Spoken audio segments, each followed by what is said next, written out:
your core temperature can be maintained within its kind of healthy state without you needing to dissipate that heat. The degree to which somebody sweats, whether it's being warm because they're outside in the sun or exercising, does have somewhat to do with genetics. Welcome to the Strength Changes Everything podcast, where we introduce you to the information, latest research, and tools that will enable you to live a strong, healthy life. On this podcast, we will also answer your questions about strength, health, and well-being. I'm Amy Hudson. I own and operate 3 exercise coach studios. My co-hosts are Brian Sagan, co-founder and CEO of The Exercise Coach, and Dr. James Fisher, leading researcher in evidence-based strength training. And now for today's episode.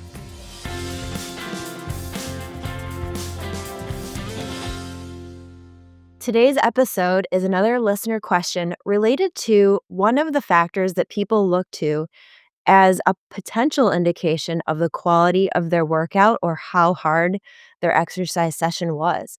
And today's topic is sweating. Sometimes people think, okay, if I get my sweat on, that means I've worked really hard or I've burned more calories. My workout made a bigger difference the more I sweat. And we're going to talk about this because it's related to understanding what makes exercise effective in general. And we're going to approach it from a couple different angles, similar to how we talked about soreness a couple episodes back, which is it necessary to sweat during a workout, or should I be sweating during every workout, no matter what type of workout it may be? And then secondarily, what causes one person to sweat during a workout versus another person? And how should we understand sweating in general related to activity and exercise? So Dr. Fisher is here with me. How are you doing, Dr. Fisher? Yeah, I'm very well, thank you, Amy. How are you doing? I am well. Okay, so first question coming your way. I mean, should we be sweating during our workouts? I love these kinds of questions. They've been portrayed such a certain way by different media. When people say to me, should they sweat during a workout, I'm kind of reminded of the historic approach by boxers when they go for a run and they wear a suit, they're like a sweatsuit that makes them sweat, with this almost like this concept that if I'm sweating the fat out of my body. And that's almost kind of that, like the way it's portrayed in, I think about movies like Rocky or things like that.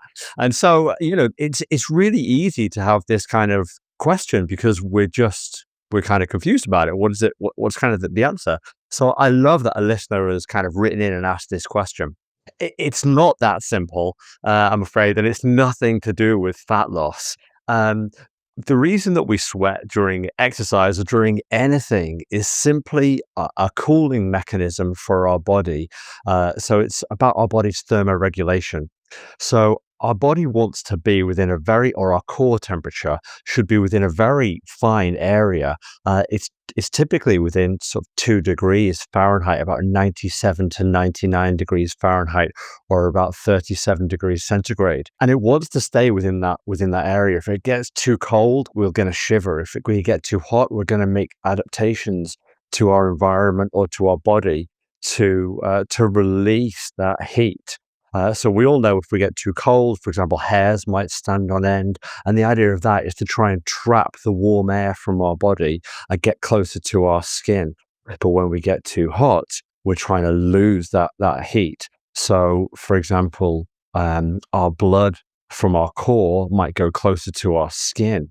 And I actually have a very close family member, and her natural response when she gets too hot is she just goes very flush in the skin. So we might know somebody who experiences that. And it's simply a case of vasodilation.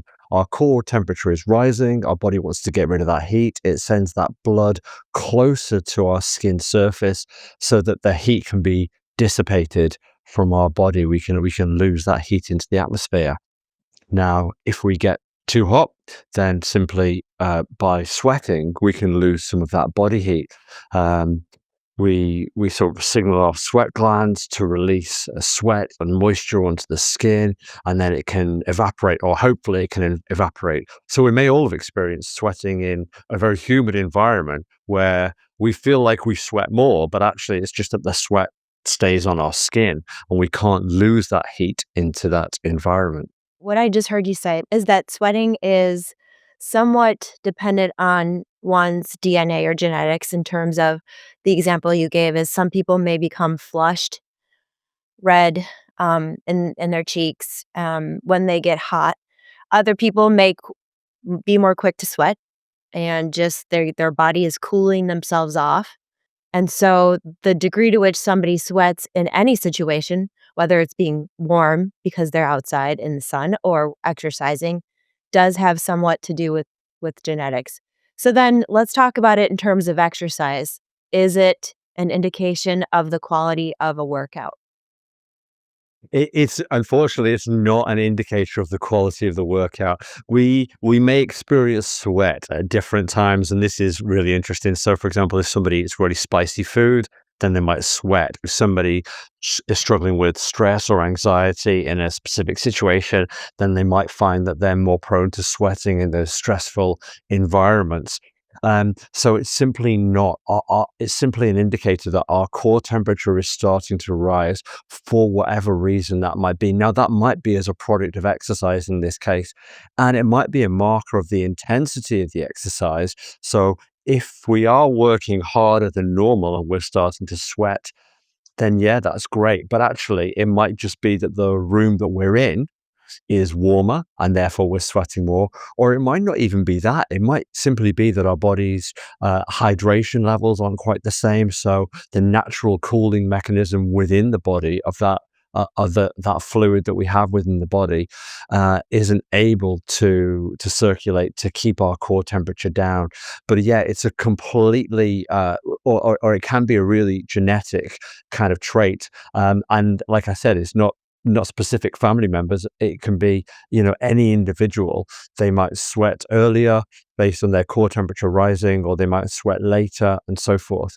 Um, we can also see other ways that we lose heat when we breathe. So when we breathe out on a cold day, we can see our breath, and that's our body's kind of losing heat.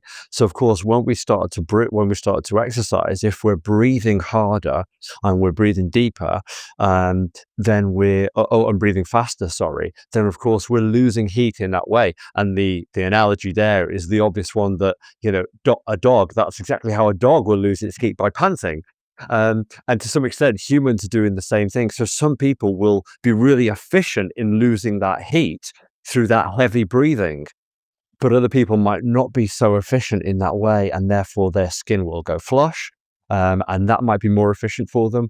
Or other people will just start to sweat earlier, and that's their body's most efficient way to maintain and control their core temperature. Okay, that makes sense. Here's the thing that I want to say about this. So, a lot of people don't like to sweat during exercise because it means that then they have to shower and they have to then re-dry their hair, put their makeup on if they're a woman. It adds so much extra time into the commitment involved in the exercise itself. And so, one thing our clients love about exercising in an exercise coach studio and doing a strength training focused session in a cool environment is that they can work very hard and get a more effective workout oftentimes than even a short jog, for example, in a cool environment where they're not needing to sweat. So they can actually come and wear regular clothing. And their muscles still work hard. They're just not having to deal with the sweat. So there are some Yeah. people, and that helps people succeed because it's less of a commitment. It's less of a big deal for them to think about all of the time involved and all of the other implications of the workout itself for their day. Right, right, and this is absolutely true. So the idea of walking into a boutique strength training studio like the exercise coach is that it's a nice, cool, kind of calm environment. It's not a typical gym of lycra and music and sweat and so forth. And when you walk into that environment, the idea is that your core temperature can be maintained within its kind of healthy state without you needing to dissipate that heat. So you can still go through an incredibly hard strength training workout that's equally or more productive than a strength workout at any other, typical gym, without the sweat and without feeling that level of discomfort, when our core temperature rises and we're trying to maintain that heat, that thermoregulation. Yeah, and that's great news for a lot of our clients is because they like the convenience of it, knowing they can do it and then go back out and do other things. So I really appreciate the insights there. Do you have any other thoughts on this? Yeah, on a personal note, I think the other thing that people link this back to is they think that if they are sweating, then their heart rate might be higher and they might be working harder.